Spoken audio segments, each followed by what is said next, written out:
د نبی کریم صلی الله علیه وسلم د سیرت پاک غټ غټ واقعات میں شروع کړیو.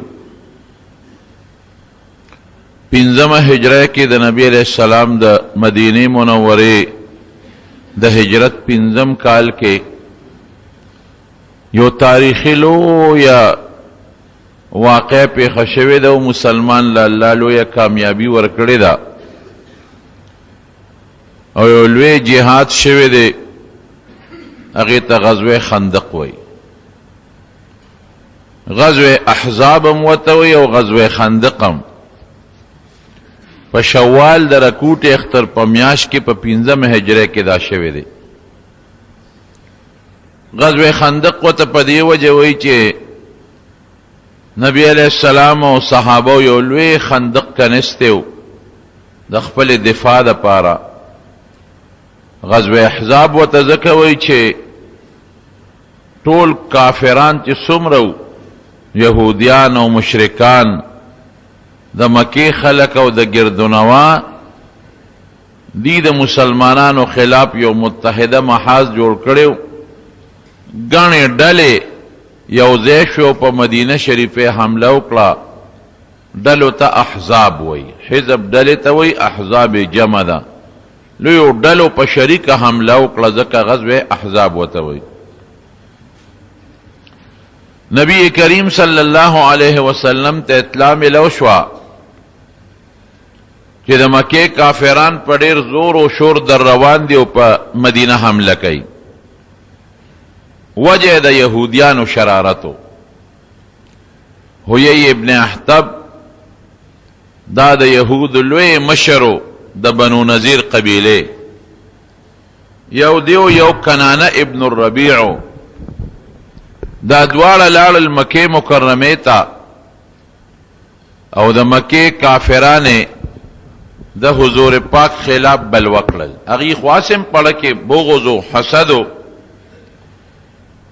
د حیی ابن احتب او کنانه ابن الربیع ورته ووایي چې تاسو راځئ، تاسو د باره حمله وکړئ او د دننه نه به د سره زه ملګری شم، مسلمانان به ختم کو. او بیا دا حیی ابن احتب وګرځېده، د مکې نه بهر غطفانیان اوسېدل، دا اجرتي قاتلانو. تاسو ته ما مخکې ویلي چې د مسلمانانو نه یو ځل په سازش 10 کسه بوتلل، شهیدان یې کړل. واقع مې ذکر کړې ده. بیا 10 کسان بوتلل، په بیر معونه کې شهیدان کړل. اجرتي قاتلانو په پیسو به مړی کول، ډاکې به کولې، لارې به لوټ کولې، او که د چا به هم سړو ته ضرورت و نو دیله به پیسې ورکړې، دا به ورسره اوچت شو. حیی ابن احتب لاړو، د دې غطفانیانو چې کم سردار و هغه ته یې وی چې مونږ سره د مسلمان خلاف را پاسه، او د خیبر دا د کجورو لوی وطن اوسم دی، او هغه زمانه کې مو د خیبر چې څومره کجوري دي نو په کال کې به نیمې کجوري د تاسو له درکوم، نیمې به زمونږ وي، نیمې به ستاسو وي. د هغې نه ډېر لوی شی جوړېده. هر کال به زه د خیبر نیمې کجوري تاسو له درکوم. هغې تیار شو او دا یو سازش وکړو. دوی ډېر سازشیانو په مدینه شریفه کې چې اوسېدل، نو د پیغمبر علیه السلام پورې به خنداګانې کولې. یو ځل یو سړی راغی، یو یهودي، او په پیغمبر علیه السلام سلام واچو. نو وی السلام علیک. مونږ وایو السلام علیک یا السلام علیکم، هغه وی السلام علیک. سام هلاکت او مرګ ته وایي. بی بی عایشه صدیقه ناسته وه، اپې پوه شوه او ورته غوسه شوه. وی علیکم السلام واللعنه، وی تاسو باندې د هلاکت و، په تاسو د خدای لعنتي. نبی علیہ السلام بی بی عایشه ته وی علیک بالرفق، وی عایشه نرمی کوه، سختی مه کوه. وی د الله رسوله تا ونه لیدل چې هغې درته څه ووی؟ درته وی السلام علیک، ته د هلاک شي خیره درته وکړه. نبی علیہ السلام او فرمایل وی تا ونه لیدل چې ما ورته څه ووی؟ ما وی وعلیک، یعنی دا تا چې څه ووی دا دې پته نو داغي خیره زما په حق کې نه قبليږي او زما خیر الله داغي په حق کې قبلي، خو ظالمان پويږي نه. نو ګوره دومره حرامیانو چې دا سلام هم سم نه چاو. اوس هم ګوره بعض خلک دا سلام غلط وي، سام لفظ استعمالوي، سلام علیک، سلام علیک، سام هلاکت ته وي، مرګ ته وي، تباہی ته وي. نو د پښتنو طریقه دا ده چې مضبوط الفاظ سره وایي السلام علیک، السلام علیکم، دا سلام اچوا. دارنګه خط چې چاته لګي هم پکې سلام اچوا. ډېر خلک عموما د واده خطونه چې لګي نو السلام علیکم پکې نه وایي، او څوک پکې بسم الله نه لیکي د خط په اول کې، بسم الله الرحمن الرحیم پکې نه لیکي. الکه دا ولې یروي د دې خط څوک خیال نه ساتي، د دې څوک حفاظت نه کوي. نه حفاظت پتا نه دته چې خط لګي مسلمان ته لګي، اپوي شو حفاظت پوي شو. دا تا چې پکې د خدای نوم لته چې پکې لاندې لیکي عبد الله، د خدای نوم را نه، ته چې پکې د پیغمبر نوم محمد پکې لاندې راځي، د پیغمبر نوم نه دی، نو چې بیا د واده غ نومونه خلاص نومونه پکې لاندې تعالی کړي. فغلس نومونو کې چا په نوم کې د خدای نوم راځي، د چا په نوم کې د پیغمبر نوم راځي، نو بیا دا ملیکا کنه.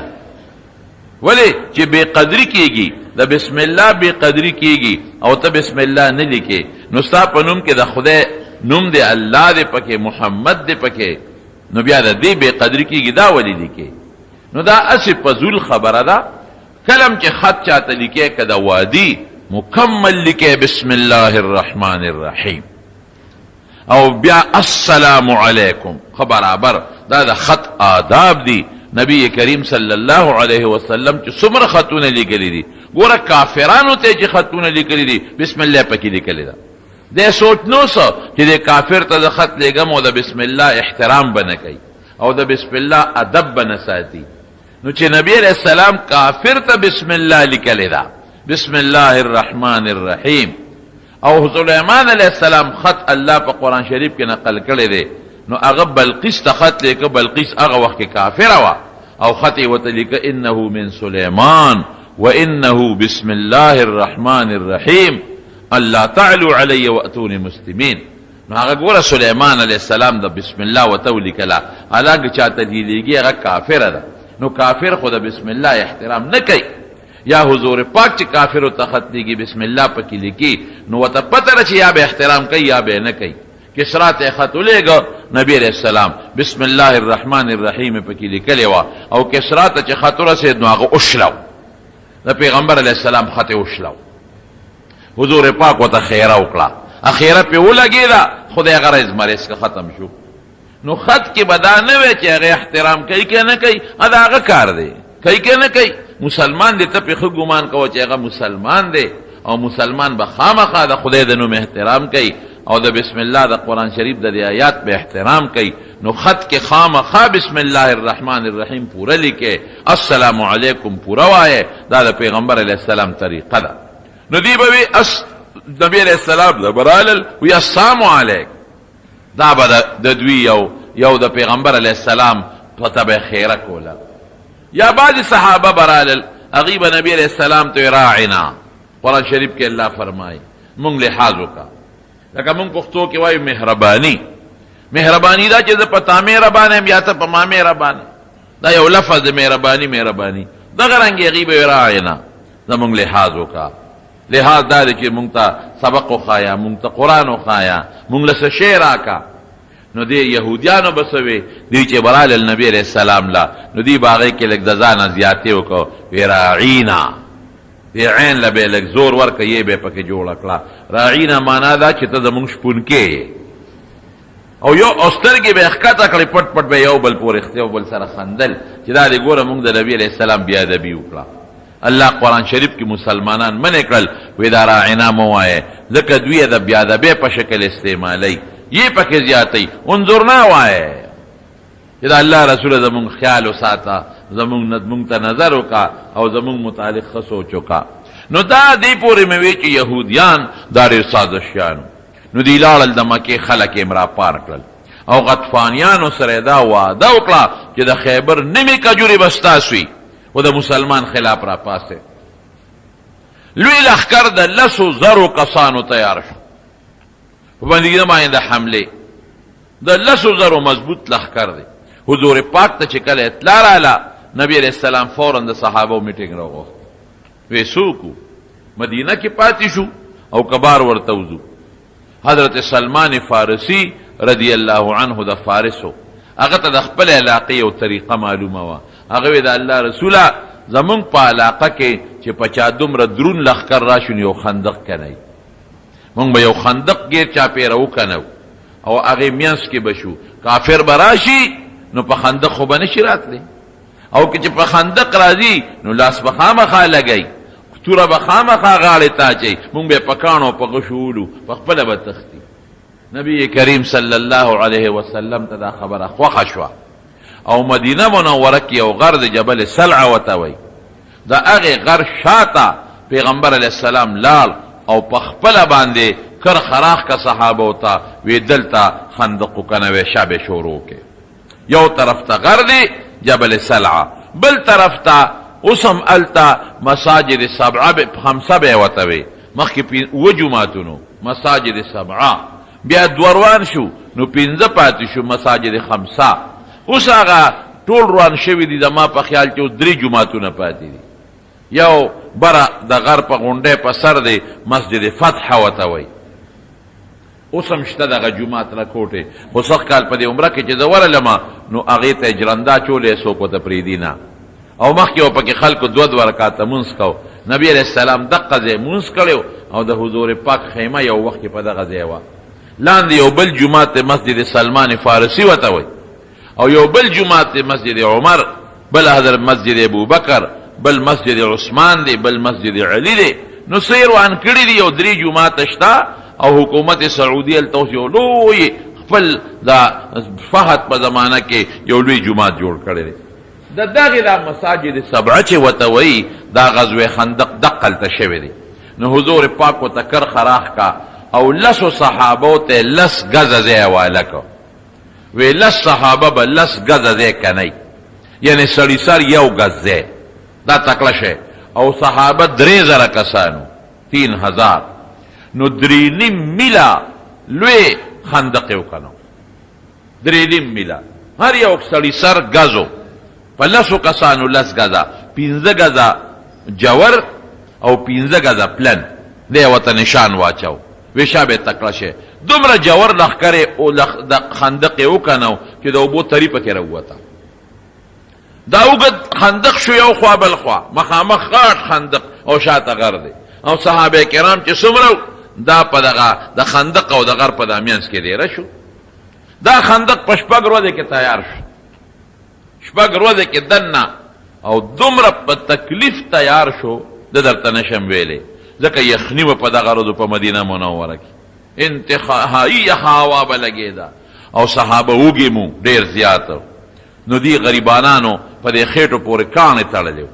هر صحابي خېټې پورې د لوګي د لاسه کاڼې تړلې او نبی کریم صلی الله علیه وسلم 2 کاڼې تړلې د لوګي د لاسه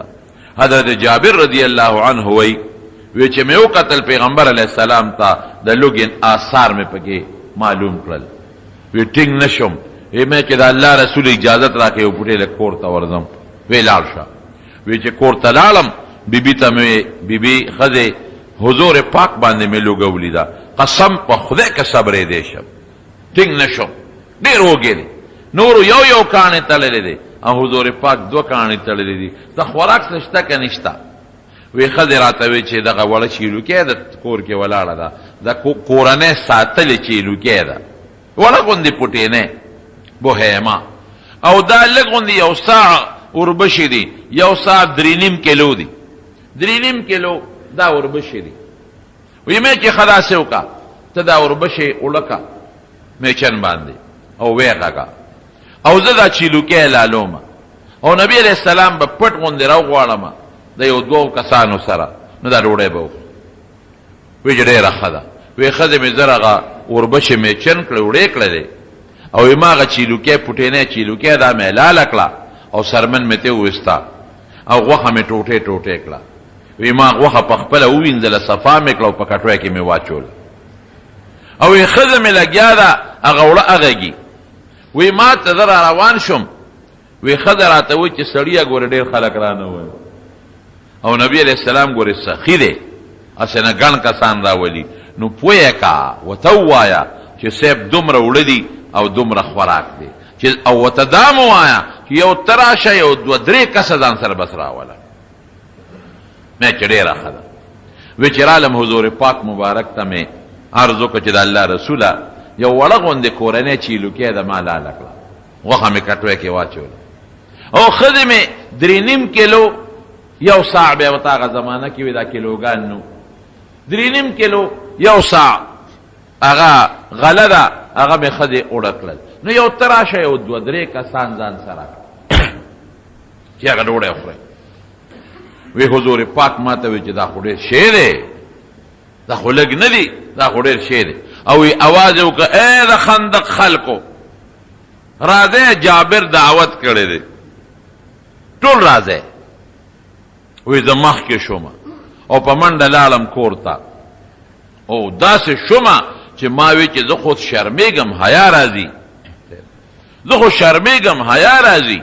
ځکه چې څوک ډوډۍ راولې او ډوډۍ نی نو دا خو غټه بېعزتي ده دا به څه کېږي وی ښځې ته مې وی چې ښځې نبي علیه السلام خو ټول د خندق خلک راوستل 3,000 کسان دي اخو یې ټول راوستل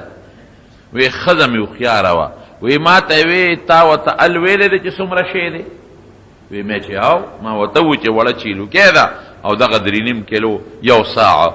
د غله ده وی چې ال دی ورته ویلی دی نو پروا مه ساته دا اوس زمونږ میلمانه نه دي دا د نبي علیه السلام میلمانه دي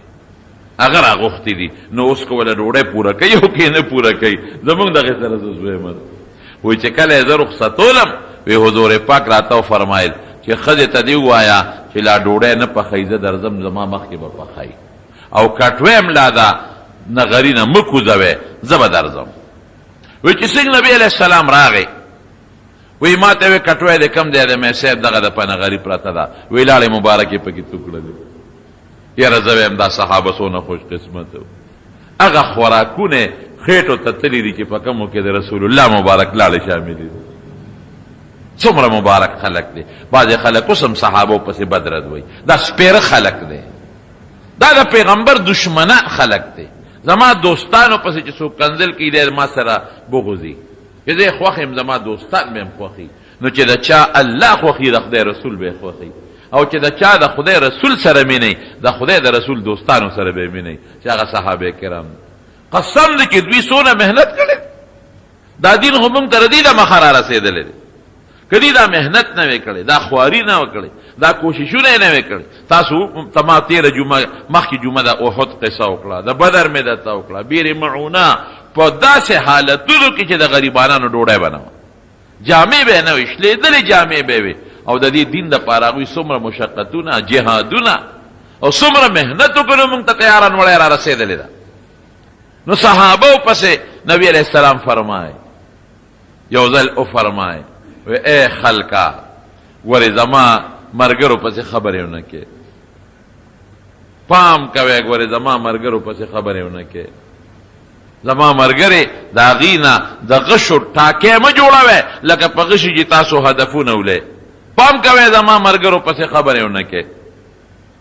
او بیا فرمایي الله الله فی اصحابی اوهو سخت جمله الله الله د خدای نه ویریږئ د خدای نه ویریږئ زما د صحابو په حق کې بدرد مه وایئ او بیا څه وایي د غشو ټاکې لا تتحدو د غشو هدفونو ټاکې ته مه جوړوئ او بیا وایي فلو ان احدکم انفق مثل احد ذهبا ما بلغ مد احدهم وی که تاسو کې یو کس د احد د غر عمره سره در خیرات کی د احد غر 3.5 میله کې غټ غر دی د احد د غر عمره سره در څوک خیرات کی د صحابي د چټاکې خیرات تم نه رسی نو زما مرګرو ته ولې کنځلې کوئ او بل حدیث کې راځي وی زما مرګرو سره چې چا مینه وکړه وی زما د وجې ورسره مینه وکړه او زما مرګرو سره چې چا بغض وکړو نو دی زه بدي شم ځکه ورسره بغض کوي نو سپیره سړی دی هغه څوک چې د پیغمبر په صحابهو پسې لګیا دي او د حضور پاک مرګرو پسې بدرد وایي جناب. نو ګوره د حضور پاک لاړې خوړلې دي، لاړې مبارکې په هغه کټوې کې تو کړلې او په هغه وړو کې هم لاړې مبارکې تو کړلې. او بیا هغه جابر ته وایي ښځې ترې ووایه چې ځان له بله ملګرې راوغواړه چې ډوډۍ ورسره پخې کړي. و 3.5 کیلو خو یوه ښځه هم پخولی شي. وی نه ښځې ته دې ووایه وی بس بله ښځه وله راله راوغوښتله او شروع یې وکړله. وی حضور پاک به ډوډۍ راغشتې او یو غټ لوښي مونږ کره او په هغې کې به یې پخپله چوري کولې او کټوې ته به کاسه دننه کوله او په هغې کې به یې غوښه هم راغشته او ښوروا به هم راغشته او هغه به یې په هغه ډوډۍ د پاسه اچوله. او پخوا عربو کره به غټ غټ لوښي و 10 او 20 او 30 کسان به پکې ناستېدل. لکه زمونږ په دې وطن کې د وریجو سره چې هغه غټه وریجو دیګ پکې راړئ، هغه غټ د هغه اوسپنې شی وي، داسې غټ غټ پینې به وي او لوی لوی کاسې به وي. بس وی صحابه راتلل او مړېدل به او پاسېدل به او بیا به نور راتلل مړېدل به او پاسېدل به او حضور پاک به هغه ډوډۍ ورته پخپله چوره کوله او دا کټوۍ نه به یې پخپله په کاسه باندې غوښه او دغه ښوروا غشتله او د هغې د پاسه به یې چوله. وی چې څومره د خندق خلک و ټول ماړه شو. دا معجزه وه د حضور پاک، ټول ماړه شو. او قسم د حضرت جابر وی بخاری جلد ثانی کې راځي کتاب المغازی کې وی حضرت جابر وی ټول ماړه شو. وی زمونږ تنور هغسې ډوډۍ راغورځولې ډوډۍ پکې پخې دی او وی کټوۍ هم هغسې جوشېدله چې څه پکې هم هغسې پخېدله. دا یو معجزه ښکاره شوه. وی دویمه یو معجزه بله ښکاره شوه. خندق چې کله کنستېده وی نبی علیه السلام په خپله را سره لګیا دی کار کوي. خلک وایي که نه وی اسلام کې د مزدور ته پخنه، اسلام کې چې کوم د مزدور قدر دی، نبی علیه السلام په خپله لګیا دی مزدوري کوي. د دنیا یو بادشاه به نه نوښی چې مزدور سره بیلچه راوالي. نن د دنیا دا چې کم خلق لګیا دی دا لیبر ډی مناوئ او د مزدور ورځې مناوئ، پاک ورځ به لږه بیلچې راوالي او یا پکې هغه دغه د کر ورځ شي نو یو بوټی به چېته نوکران به ورته بوټی م راوالي او ځمکه به م وله وکنې بیرچی به له پوټۍ غوندې ورکړي او پوټۍ خاوره به ور واچوي. نبی کریم صلی الله علیه وسلم په خپله لګیا دی مزدورانو سره خدمت کوي او ملی تړلې ده. یو صحابي وی قسم په خدای چې د حضور پاک خېټه مبارکې مې ولیدله وی دوړې پې د پاسه پرتې وي، غبار ګرد و غبار پې پاسه پروت دی او یو ځای کې یو چټان راغی، یو سخته تله ځمکه وه. وی مونږ پې وسې کولې خو نه میده کېدله. وی نبي علیه السلام ته مو الوې چې د الله رسوله داسې یو ترړه راله، یو کلکه چټان دی مضبوط او نه ماتېږي، څه ورسره وکړو. وی زه درلم. وی لږ ساعت پس حضور پاک مبارک راغی. وی چې راغې نو ګینتري یو چته کړه او راوی بروله او بسم الله ورسره وی بسم الله الرحمن الرحیم. وی غزار یې ورکړه. وی چې غزار یې ورکړه نو 3 مېسه داسې لکه د شګو په شانتې وبېده او یو رڼا تې اوچته شوه. وی چې دوباره بسم الله ووی او غزار یې ورکړه نو بیا 3 مېسه لکه د شګو په شانتې وبېدله او چې 3 باره بیا هغه کوداله اوچته کړله اګینتري او بیا بسم الله وی او راوی بروله نو مکمل هغه چې کوم کاڼی و هغه لکه د شګو ریزه ریزه شو او 3 واړو غزارو سره رڼا اوچته شوه. پې وی فرمایل چې دا لومبۍ رڼا تاسو ولیدله، دې باندې خدای پاک ما ته د شام محلات وښودل او ما ته الله دا وفرمایل چې ستا د امت به خدای پاک دې شام ته رسوي. وی دویم ځل چې مې وواله او رڼا تې اوچته شوه نو ما ته د یمن محلات خدای پاک وښودل او دا راته الله ووی چې ستا امت به یمن ته رسیږي. او چې 3 غزار مې ورکړه رڼا تې اوچته شوه نو دا د کسرا او د فارس علاقې ته رڼا ورسېده، هغه محلات مې ولیدل او ما ته الله وفرمایل چې ستا امت به دغه شام ته او یمن ته او فارس ته رسیږي او مقصې وشوله. دا یو بله معجزه شوه. خدای ورته ښیي چې دې وخت کې خو ته باقاعده لګې خپل دفاعي پوزیشن کې یې او کافران راځي خندق کنه، خو فکر مه کوه امت به دې د دې دنیا ګوټ ګوټ ته زه رسوم انشاءالله العزیز. او مغسې وشوه. بهر کیف دا بله معجزه شوه. او چې کار به کو نو صحابه او نبی علیہ السلام یو بل سره شیرونه هم وي نحن الذين بايعوا محمدا صلی الله علیه وسلم على الجهاد ما بقینا ابدا مونږ هغه خلک یو چې مونږ د نبی علیہ السلام سره په جهاد بیعت کړی دی تر څو چې جمدیو نو مونږ د پیغمبر علیہ السلام نه نرستو کېږو او د کافر او دشمن په مقابله کې به سره جهاد کوو دا باغیم وي دا به صحابه وي او نبی علیہ السلام مبارک باور سلام کله کله لګیو او دی بم وي تنور شیرونم دی هغه په شریک باندې به لګیو اللهم نبی علیہ السلام باواز وکړو اللهم لا عيش الا عيش الاخره اللهم چې دی بدوي چې نحن الذين بايعوا محمدا مونږ هغه خلک چې د نبی علیہ السلام سره بیعت کړی دی په جهاد تر څو چې جم دیو ما بقینا ابدا نو بیا سدي بیا به نبی علیہ السلام اللهم لا عيش الا عيش الاخره فاغفر الانصار والمهاجره خدایا جن خو نه دی مگر د آخرت جن دی د دنیا جن خو د کړهو جن دی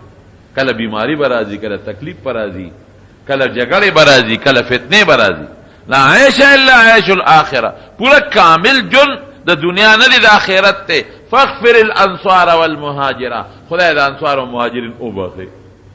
دا دعا به ته په خندق کې کولا نو چې په دومره تکلیف کې صحابه هم لګیای دا الله د پاره په تکلیف په برداشت کوي او حضور پاک هم لګیای د خدای د پاره تکلیف برداشت کوي او ګیم دی یخنیم کېږي نو تاسو وایي چې دا دعا به خدای قبلې کې ونه قبلې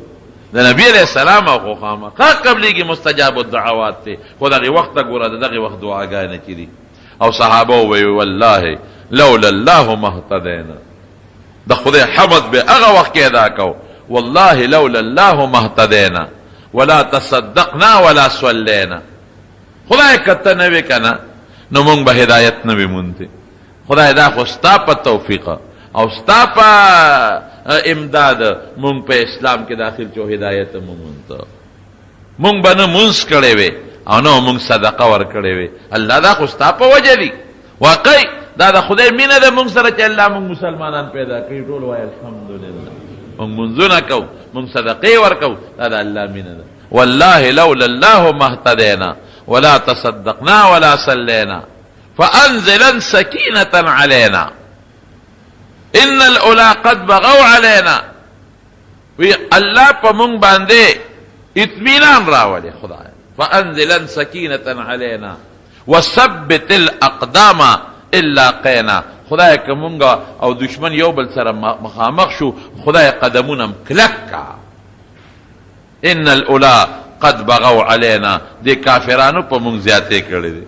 په مونږ ظلم کوي چې هغه مکینه د مونږ خلاف لخرې جوړې کړې دي د ټولو کافرانو لخرې غونډې کړې او په مونږ حمله کوي اذا ارادوا فتنه ابینا او دوی د مونږ نه څه غواړي مونږ واپس کفر ته راوغواړي چې واپس د مور پلار د نیکونو عبادت په شانتي دین اختیار کې ابینا مونږ د دې انکار کوو که د ازړې وچوي که نه په مونږ واپس هغه زوړ دین ته نه ځو نوی دین هم د اسلام قبول کړی دی نو چې دا ابینا به وي نو پیغمبر علیه السلام هم ورسره اواز پکې اوچت کړ او په شریکه به وي ابینا ابینا ابینا چې مونږ د دې د کفر او شرک نه انکار کوو ان الاولى قد بغوا علينا اذا ارادوا فتنه ابینا په دې به اواز اوچت کړ نه علماء دا معلومه چې دا جهاد په میدان کې یا اسه شعرونه ویل یا نظمونه ویل د زړه د خوشاله لپاره دا جایز دي نبی رسول الله د خپل ویلي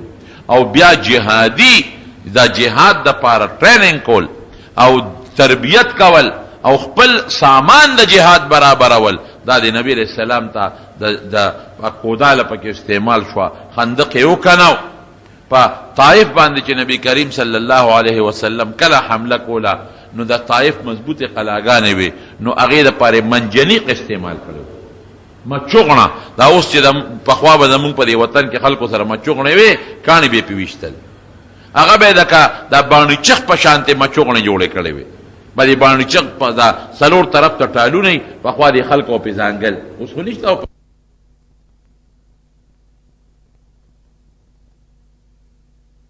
نو اوس لکه دې زمانہ کې توپ استعمالول شي یا ټانک استعمالول شي او یا میزایل استعمالول شي دارنګه زموږ علماء کرام یو سیز دي چې د دشمن په مقابله کې به هغه کې احتیاط کې هغه ته هوا استعمالول ریح باد استعمالول نو کتاب پخوا به زهریله ګیس استعمالو پرې خوده وي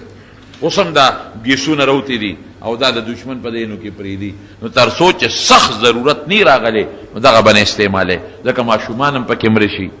او زنانم پکې مړ شي او بوډاګان هم پکې مړ شي اب نه استعماله تر سوچ سخت ضرورت نه راغلی او باقی دې زمانہ کې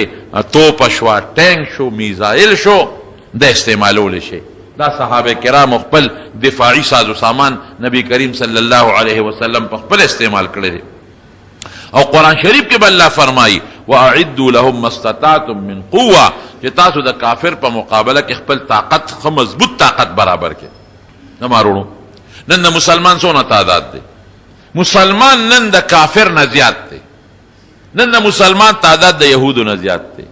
نن د مسلمان تعداد د عیسایانو نه زیات دی نن د ټولې دنیا د مسلمان تعداد نه هندو نه زیات دی بدھ متوالا نه زیات دی چیلیانو نه زیات دی روسیانو نه زیات دی او مسلمانان ارض ډغرې خوري کنه خوري ګوره افغانستان کې وګوره ګوره په عراق کې وګوره فلسطین کې وګوره په کشمیر کې وګوره په بوسنیا کې وګوره په چچنیا کې وګوره ساخوا کې دغه لیبیا کې وګوره شام کې وګوره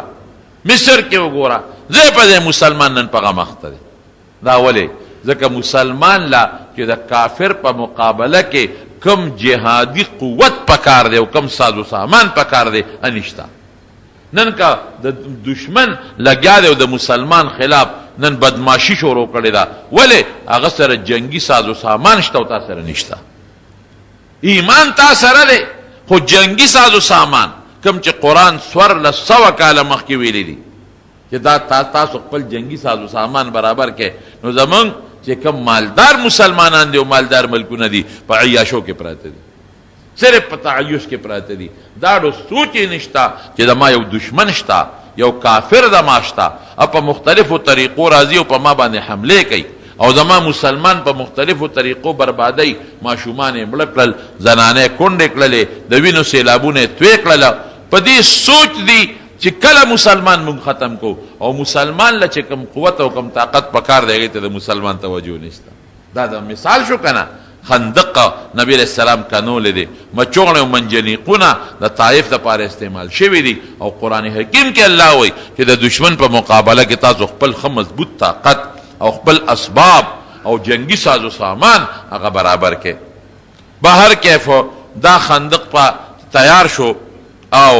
برابر شو دیکھ یو واقع بلم داسې وړه غوندې پیښه شوه یو صحابي دی د نبی علیہ السلام نه اجازت وغوښته وی صاحبه ما له لږ اجازت راکړه کور ته ځم دا قانون دی چې په جهاد کې بې د امیر د اجازت نه به کار نه کوي د امیر تابعداري به کوي د هغه نه به اجازت غواړي نبی علیہ السلام ورته وی لاړ شي چې لاړه دا صحابي کور ته نو د سره خو نیزه وه صحابه خو به خامخا وسله ځان سره ګرځوله چې دې سنګ کور ته ورغی اوس بیبي د دروازې بار ولاړه ده نو عرب خو غیرتي خلک وو دې پې شکي شو چې دا زما دا ښځه دروازې نه بارسنګ چاته ولاړه ده نو نیزه یې نیغه کړه ښځې ته وی ته بارسنګ ولاړې ښځې ورته ما پرېږده راشه کور ته کور کې لوی غم پېښ دی ځکه را تښتېدلې یم بار ته وی څه چل دی وی ته خو رانه نوځه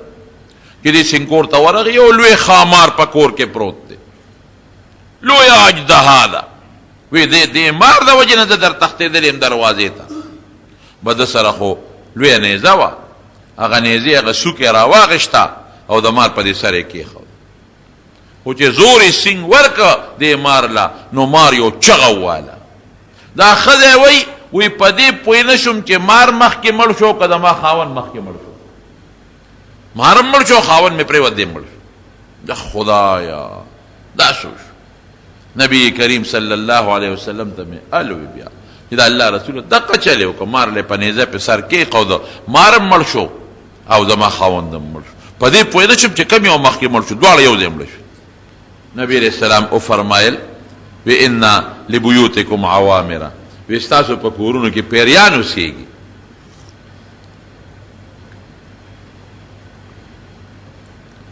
ستاسو کورونو کې پیریان اوسیږي او مدینه منوره کې ګوره پیریان ډیر دي هر قسمه پیریان پکې شته مسلمانان هم پکې شته د نبی علیہ السلام نه دین زده کوي او کافران هم پکې شته لکه څنګه چې مدینه منوره کې منافقین دي او یهودیان دي دارنګې په دې کافرو په دې پیریانو کې شته مسلمانان پکې شته انګریزان پکې شته یهودیان پکې شته مشرکان پکې شته هندوان پکې دي قسم قسم نو چې تاسو کلم کور ته دننه کېږئ او مارم پکې ولیده تحریج پې وکړئ تحریج څه معنا داسې ورته ووایه یحرج علیکن ان تخرجن من بیتي تاسو زما د کوره وځئ دا ورته ووایه یا د نوح علیه السلام او د سلیمان علیه السلام عهد ورته پیش کړئ اسألکن بعهد نوح و سلیمان ان تخرجن من بیتی یا پښتو کې داسې ورته ووایه چې د نوح علیه السلام او د سلیمان علیه السلام عهد درته مخکې کوم زما د کوره وځئ دا ورته خامخه ووایه ځکه نوح علیه السلام چې کله کشتۍ ته خته ځان سره ماران هم خېجولي د هر جنس د حیواناتو نه یو یو ځان سره خېجولي نو د هغې نه یې وعده غشتې ده زما اولاد ته به ضرر نه رسوي او سلیمان علیه السلام خو په هر چا حکومت و نو هغه هم د دې پیریانو نه وعده غشتې را چې تاسو مسلمان ته ضرر نه رسوي نو دا ورته ور یاد کې ورته ووایه چې په عهد د نوح علیه السلام او د سلیمان علیه السلام د تا نه دا سوال کوم چې د ما د کوره وځه نو که پیری خو غیب بشي او که پیری غیب نشو نو پته به ولګي چې دا پیری نه دی بیا مړ کا کور کې دې مار ولید نو سمدستي پې اواز مه کوه دا اواز ولل اول ورکه په خبره خو ورسېدی که نه که غیب شو خو خپخه که غیب نشو که پیری خو غیب بشي او که پیری نو او غیب نشو نو بیا به ماری بیا مړ به هر کیفو دا خندق صحابه کرامو په شپږ ورځې کې پوره که سره د نبی کریم صلی الله علیه وسلم خو چې خندق سنگ پوره شو نو د لسو زرو لښکر راورسېد 10,000 کافرانو لږ نه دي ډېر زیات دي ښځې ځان سره روستي دي تورې او نیزې او خان او په ډېر لوی جوش کې رالل په داسې جوش کې رالل چې د مدینې منافقان په یره کې پرېوتل قرآن شریف کې الله فرمایي اذ جاؤوکم من فوقکم ومن اسفل منکم د مدینې نه په هر طرف حمله وکړه دی خو سازش و چې په مختلفو طرفونو په څلورو طرفونو به مونږ په مدینه حمله کوو ازداد ذکر شو فوق و اسفل استیعاب ته مراد هر طرف نه حمله وکړه بره لاندې هر طرف نه حمله وکړه او دې مطلب و چې مسلمانان به ختم کو پرېږدوی نه بس نه اذ زاغت الابصار د منافقینو سترګې کیرې بیرې شو چې دا خو پکې مونږ بروسو ولبلغت القلوب الحناجر او دا زړونه مرۍ ته راورسېدل هلکه ویړه مې د خولې له راغی وړه خولې له نه راځي لیکن دا هغه د تنګش او د تکلیف په وخت کې خلک دا محاوره استعمالوي وړونه خولې له رالل وتظنون بالله الظنون او په خدای هم بدګمانۍ شروع کړې دا منافقانو بدګمانۍ شروع کړې چې خدای پاک خو وی چې زه به د پیغمبر امداد کوم امداد خو یې ورسره ونه که هنالک ابتلی المؤمنون وزلزلوا زلزالا شدیدا قرآن شریف کې الله فرمایي په مسلمانانو ازمایش راغی دا یو ازمایش دی اوس ګوره ازمایش سي کله به مسلمان سخت راځي کله نرمه راځي کله بیماری راځي کله روغ صحت راځي کله مړی راځي کله ماشوم پیدا کېږي دا ټول ازمایشونه دي کله چې په خوشحالۍ کې د خدای حمد ادا کې او که نه ادا کې او که تکلیف او غم دله راغی نو ته په هغې کې خدای یادې او که نه یادې غم او تکلیف کې به هم خدای نه یادې او په خوشحالۍ کې به هم خدای یادې او چې کوم مسلمانانو کامل هغې وي هذا ما وعدنا الله دا وي هغه دی چې موږ سره خدای او رسول وعده کړی و وصدق الله ورسوله او خدای او رسول رښتیا ویلي دي هغې باندې نو ګبراهټ نو وما زادهم الا ایمانا و تسلیما دا هغې ایمان نورم مضبوط شو د پیغمبر علیه السلام تابعداري د هغې نورم کلکه شو رالل کافران د احد خوا کې خیمې خښې کړې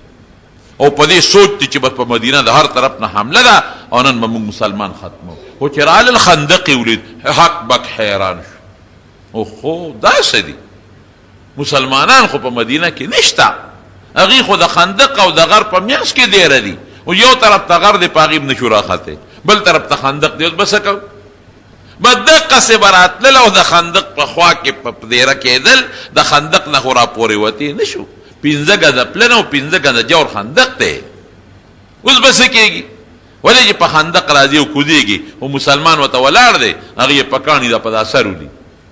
او که خندق له راځي او را کوزېږي او را خېږي نو مسلمان ولاړ دی غشې ورسره دی په دا غشې یې ولي صحبه شل ورځې یا یو میاشت دا کافران دقلته دی رو او په دې سوچ کې دي چې موږ څنګه مسلمان ختم کو هغه حیی ابن احتب چې کم د بنو نذیر سردار و یهودي هغه لاړ د بنو قریظه او یهودو پسې د بنو قریظه یهودیان په مدینه کې اوسېدل هغې ته ویې روځې د مسلمان خلاف د بنو قریظه چې کوم مشر و کعب ابن اسد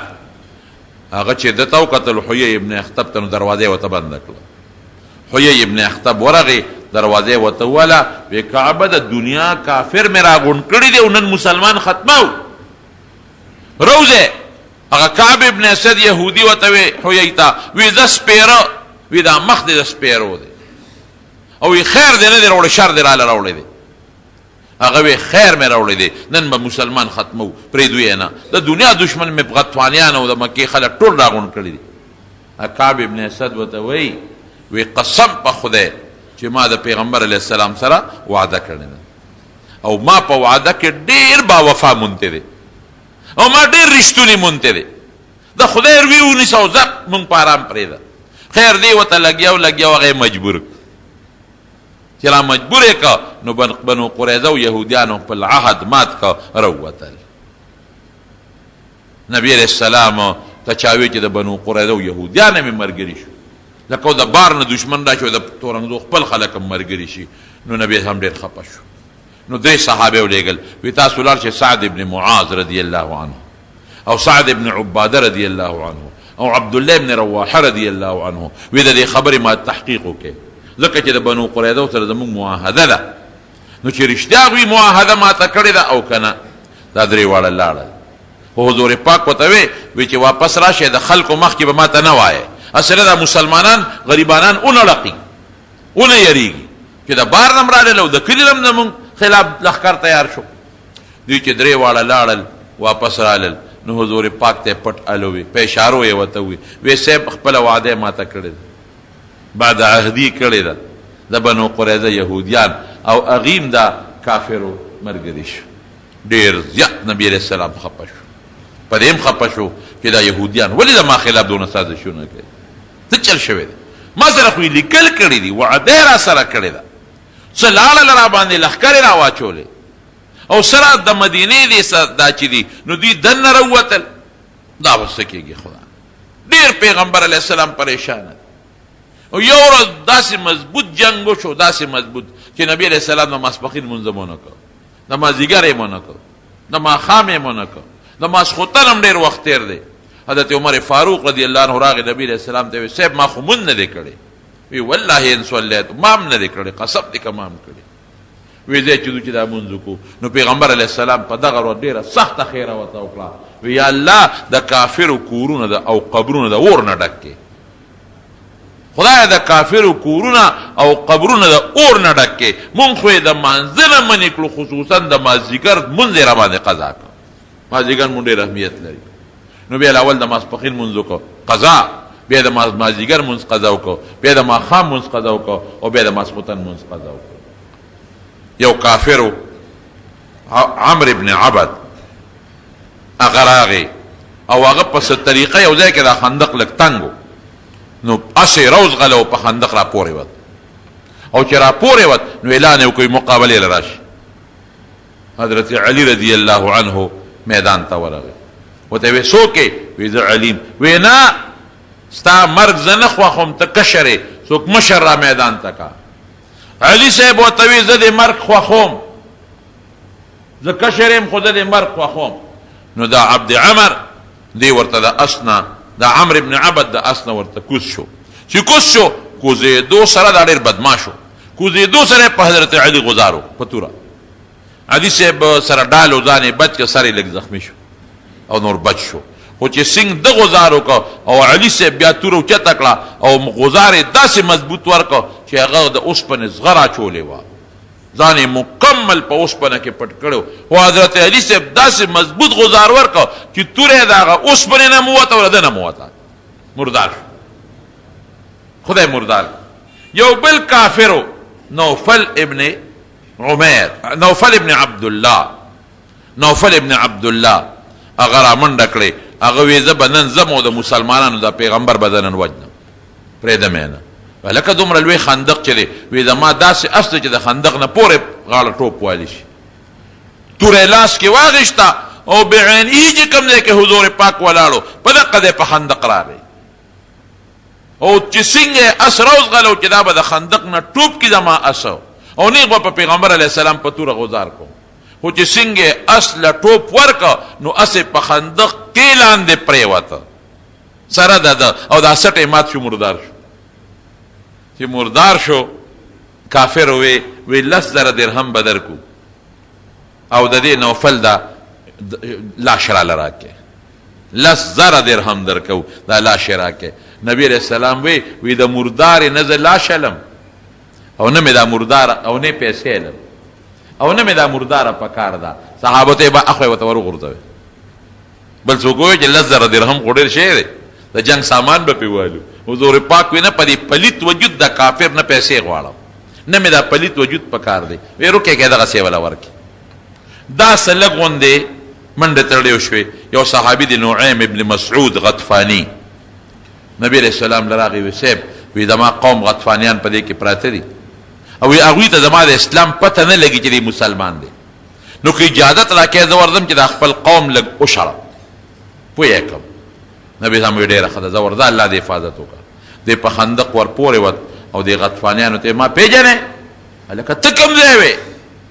هغوی ته پته نه وه چې دی مسلمان شوی دی او مدینې ته تللی دی. ته کوم ځای وې؟ وی دا د خواله رالم که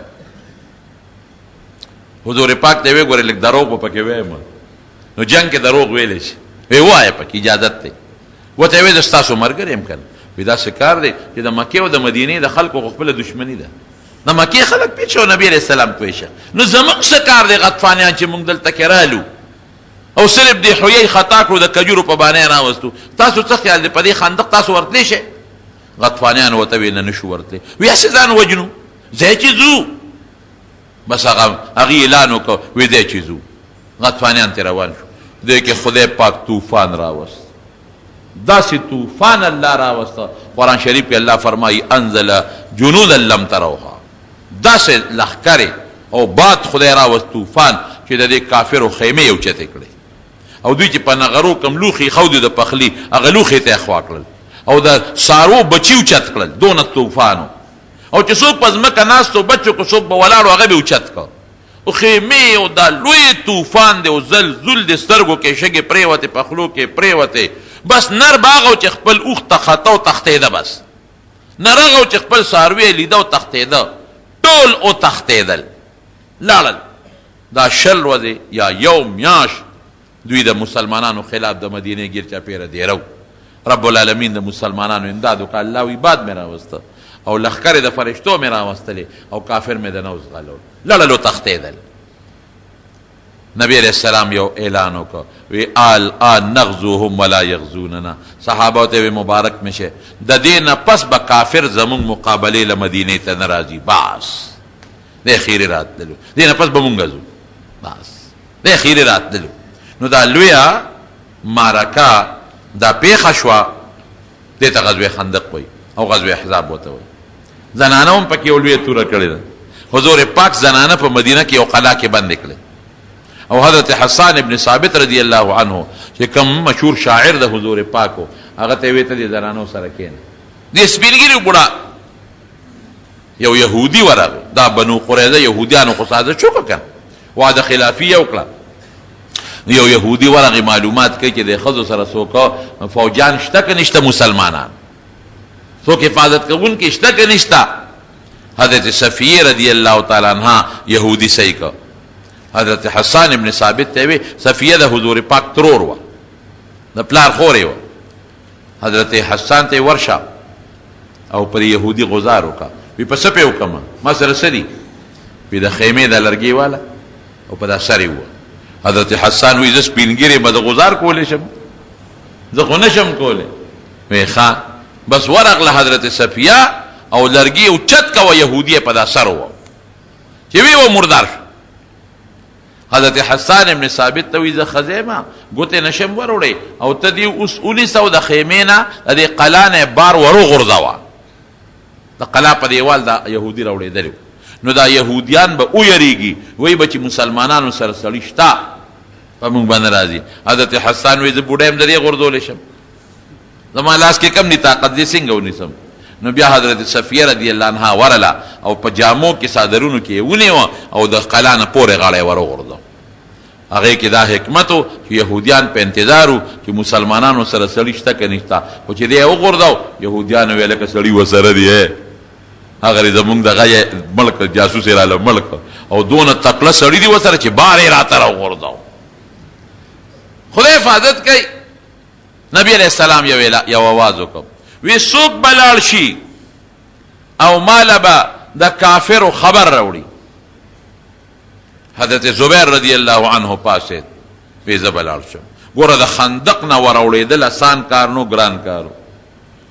نبی علیہ السلام بیا آواز وکړ وی څوک به لاړ شي چې ماله د کافرو خبر راوړي، خندق نه ورپورې وځي. بیا زبیر پاسید د حضور پاک د ترور زوی بیا کېناسته، بیا آواز وکړي څوک به لاړ شي چې ماله د کافرو خبر راوړي. زبیر بیا پاسید. نبی علیہ السلام وی لکل نبی حواری و حواری الزبیر، وی د هر پیغمبر یو خاص امدادګری ملګری وي او وی زما امدادګری ملګری حضرت زبیر دی.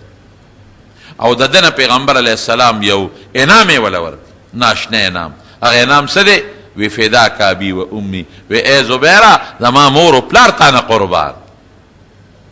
نو دی لاړ د خندق نه ور او ځان الله به د حفاظت کوي. د خندق نه ور وړېده او د کافرانو په منځ کې چکر ولګاو او بیا راغی او نبی علیہ السلام ته ټول حال وی. یو موقع کې بیا فرمایل وی څوک شته چې په خندق ور پورې وځي او زما له خبر راوړي. حضرت حذیفه ابن الیمان رضی الله عنه پاسید وی صاحب دا کار به زه وکړم. ګوره آسان کار خو نه دی. وی ښځه ورځه پې وی الله به د حفاظت کوي. خو حذیفه ګورې سبکې نه، بس ماله به صرف اطلاع راوړي چې د هغوی څه حالت دی. حذیفه ابن الیمان وی ورلم وی پکې ګرځېدم اړو چا لیدم نه. وی ابو سفیان چې کوم د کافرو مشر سردار دی وی دې مې خوا کې وی ما وی چې غشي باندې دا سر ولم چې بس مړ شي. وی د حضور پاک خبره را یاده شوه چې ګورې سبکې نه. وی ابو سفیان لګیو ملګرو ته چې زه چیزو دې دوړو خو غرق کړو، سترګې م د خاورو ډکې شوې، خولم د خاورو ډکه شوه او اورونه هغه چې کم اورونه یې بل کړي د خوراک دپاره هغه اورونه زول یوړل او خیمې پې وسوځولې او قوم رانه وتښتېد، غطفانیان وتښتېدل، بس ځای چیزو خیمې غونډوې. دی راغی حضور پاک دی الوې وی صاحب سړي دې په تېښته دي،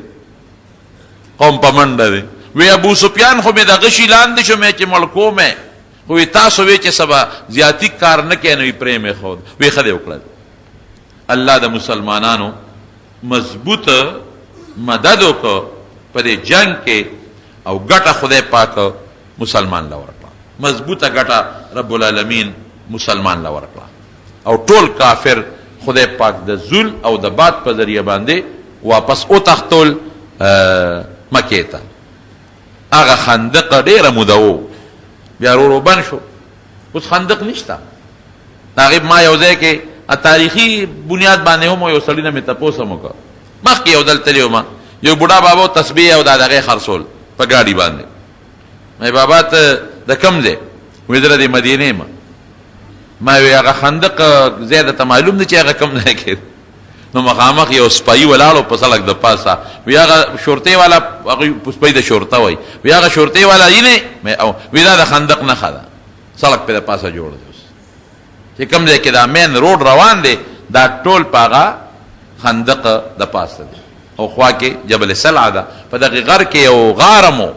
ما په خپله هغه غار لیدلی دی، په هغه غر کې شته. نبی علیہ السلام به عموما د شپې لاړ، هغې کې به آرام کو او دمه به یې کوله. سخت تکلیف و صحابو ته، نبی کریم صلی الله علیه وسلم ته دا تکلیفات یې برداشت کړل، خدای وله فتح ورکړه، نصرت یې ورکړه. موږ دې کې رونو دې خبرې ته اشاره ده چې مسلمان باندې به تکلیف خامخا راځي. ګوره الله یو جبریل علیه السلام وزر باندې غون عادیان غرق کړل،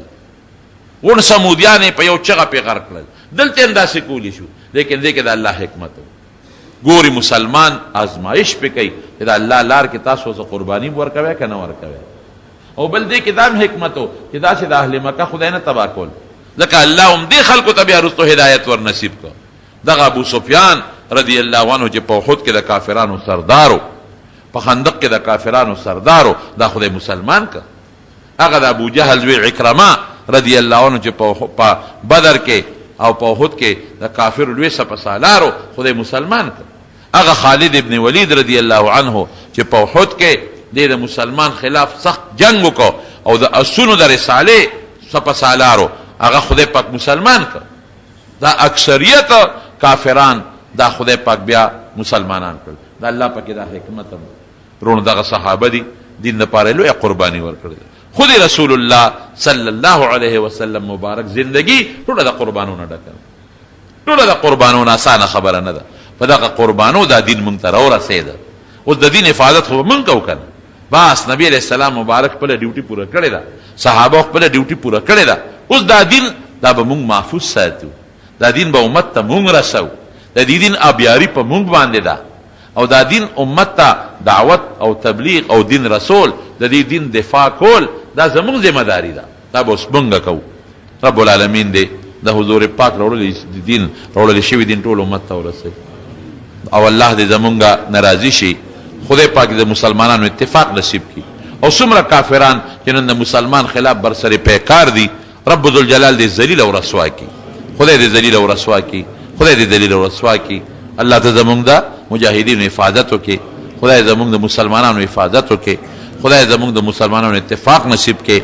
پروردګار زمونږ دا وطن او ټول اسلامي ملکونه په دین او په اسلام آباد کړي او ته اتفاق نصیب کړي. مریضانو لپاره دعا وکړئ چې الله شفا ورکړي.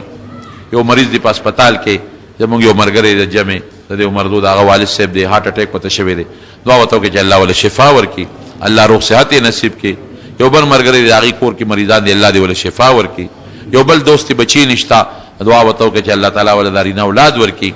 زمونږ د باغي شاه لالا دی کور والا وفات شوي، دعا وکړئ چې الله مغفرت نصیب کړي. د آخرت لوی سفر الله د راحت او د خوشحالو کړي. د چا مردگان وفات دي خدای دې ټولو بخي، الله یې زمونږ نه راضي شي. خدای پاک زمونږ په زړه کې د دین رڼا واچوي، او خدای پاک زمونږ مشران ټولو بخي، او الله تعالی دې زمونږ نه د دنیا او د آخر خیر او برکت ته الله مونږ لرا کړي، او د دنیا او د آخر د فتنو او د غمونو او د آفتونو نه رب العالمین په امن کې وساتي. د چام چې اولاد نی خدای د نارینه اولاد ورکړي. چاته څه مشکلات وي خدای مشکلات پریشانه او ټینشنونو په خوشحالو باندې بدل کړي. رب ذوالجلال ته زمونږ نه راضي شي، خدای ته زمونږ نه راضي شي، خدای ته زمونږ ګناهونه معاف کړي، خدای جنت الفردوس هم نصیب کړي، خدای د ځنکدن او د قبر د عذاب نه مو ساتي، خدای د رسول الله صلی الله علیه وسلم محبت هم رګونو کې واچي، خدای د هغې تابعداري هم نصیبه کړي. رب العالمین د هغې د جنډې لاندې هم جنت ته بوتلی کړي، د هغې د مبارک لاس د حوض کوثر به هم نصیب کړي. د حاضر جمع کې چې د چا په زړه کې څه حاجت وي خدای ته حاجت پوره کړي. الله که څوک بې روزګاره دی خدای د حلال روزګار نصیب کړي. خدای که د چا تنخواه ده پکې برکت ولا واچي، څوک زمینداري کوي په رزق کې برکت واچي، او څوک نوکری نشته او روزګار یې نشته ته ولا ښه روزګار ورکړي پروردګاره. ته زمونږ نه راضي شي. وصلی الله تعالی علی خیر خلقه محمد وآله وصحبه اجمعین برحمتک یا ارحم الراحمین.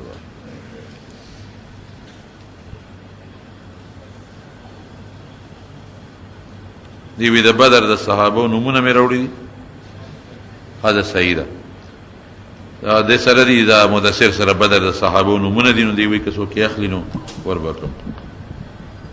سپي او پیشو چې څه نقصان وکړي د دې وجل داسې بې ځایه وجل نه دي پکار، خو که داسې د لیونتوب حیثیت ته رسېدلي وي او بیا ته بنده تنګ وي نو بیا لرې کولی شي چې مال هم درله بربادوي یا وجود ته نقصان رسوي. او یهودیانو ښځو سره نکاح کولی شي، دا صحیح ده، یهودي یا عیسایانو ښځې سره.